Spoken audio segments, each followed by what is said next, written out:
नमस्कार दोस्तों, आज हम आपको अनंत चतुर्दशी की कहानी सुनाते हैं।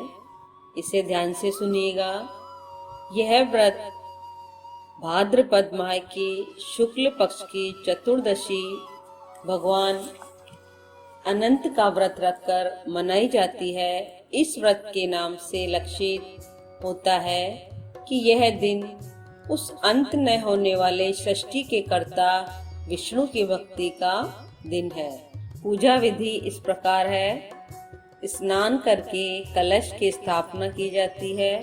कलश पर अष्टदल कमल के समान बने बर्तन में कुशा से निर्मित अनंत भगवान की स्थापना की जाती है। उसके समीप 14 गांठ लगाकर हल्दी से रंगे कच्चे डोरे को रखे और गंध, अक्षत, पुष्प, धूप, दीप, नैवेद्य से पूजन करे। तत्पश्चात अनंत भगवान का ध्यान कर शुद्ध अनंत को अपनी दाई भुजा में बांधना चाहिए। यह धागा अनंत फल देने वाला है। अनंत की 14 गांठें 14 लोकों की प्रतीक है। उनमें अनंत भगवान विद्यमान है। कथा इस प्रकार है। एक बार महाराज युधिष्ठिर ने राजसूय यज्ञ किया। यज्ञ मंडप का निर्माण सुंदर तो था ही, अद्भुत भी था। उसमें स्थल में जल और जल में स्थल की भ्रांति होती थी। यज्ञ मंडप की शोभा निहारते निहारते दुर्योधन एक जगह को स्थल समझकर कुंड में जा गिरा। द्रौपदी ने उसका उपहास उड़ाते हुए कहा कि अंधी की संतान भी अंधी है। यह बात उसके हृदय में बाण की तरह चुभ गई। कुछ दिनों बाद इसका बदला लेने के लिए पांडवों को हस्तिनापुर बुलाकर धृतकीड़ा में छल से परास्त किया। परास्त होकर पांडवों को 12 वर्ष का वनवास भोगना पड़ा। वन में रहते हुए पांडवों को अनेक कष्टों को सहना पड़ा। एक दिन वन में युधिष्ठिर से मिलने भगवान श्री कृष्ण आए। युधिष्ठिर ने उनसे सब वृत्तांत कह सुनाया और उसे दूर करने का उपाय पूछा। तब कृष्ण ने उन्हें भगवान अनंत का व्रत करने को कहा। इससे तुम्हारा खोया हुआ राज्य फिर प्राप्त हो जाएगा। इसके बाद श्री कृष्ण ने युधिष्ठिर को एक कथा सुनाई। प्राचीन काल में सुमंत नाम के ब्राह्मण के एक सुशीला नाम की कन्या थी।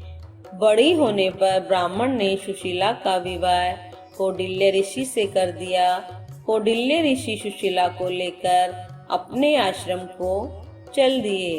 रास्ते में रात हो जाने पर वे नदी तट पर संध्या करने लगे। सुशीला ने वहां पर बहुत सी स्त्रियों को किसी देवता की पूजा करते देखा। सुशीला के पूछने पर उन्होंने विधि पूर्वक अनंत व्रत की महत्ता समझा दी। सुशीला ने वहीं उस व्रत का अनुष्ठान करके 14 गांठों वाला डोरा हाथ में बांध लिया और अपने पति के पास आ गई। कौंडिल्य ऋषि ने सुशीला से हाथ में बंधे धागे के बारे में पूछा तो उसने सारी बात समझा दी। कौंडिल्य सुशीला की बातों से प्रसन्न हो गए तथा उसके हाथ में बंधे डोरे को अग्नि में डाल दिया। यह अनंत भगवान का अपमान था। कौंडिल्य ऋषि की सुख संपत्ति नष्ट हो गई। सुशीला ने इसका कारण डोरे की जलने की बात दोहराई। पश्चाताप करते हुए ऋषि भगवान अनंत की खोज में वन में चले गए। जब वे भटकते भटकते निराश होकर गिर पड़े और बेहोश हो गए तो भगवान अनंत दर्शन देकर बोले, हे कौंडिल्य, मेरे अपमान के कारण ही तुम्हारे ऊपर यह मुसीबतों का पहाड़ टूटा है।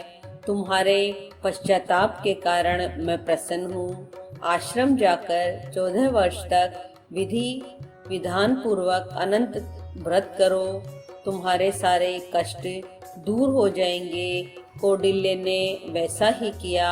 उन्हें सारे कष्टों से मुक्ति मिल गई। श्री कृष्ण की आज्ञा मानकर युधिष्ठिर ने अनंत भगवान का व्रत किया। जिसके प्रभाव से पांडवों को महाभारत युद्ध में विजय प्राप्त हुई। आपको ये कहानी कैसी लगी? इसे लाइक कीजिए, सब्सक्राइब कीजिए और बने रहिए चैनल के साथ। जय जय श्री राधे।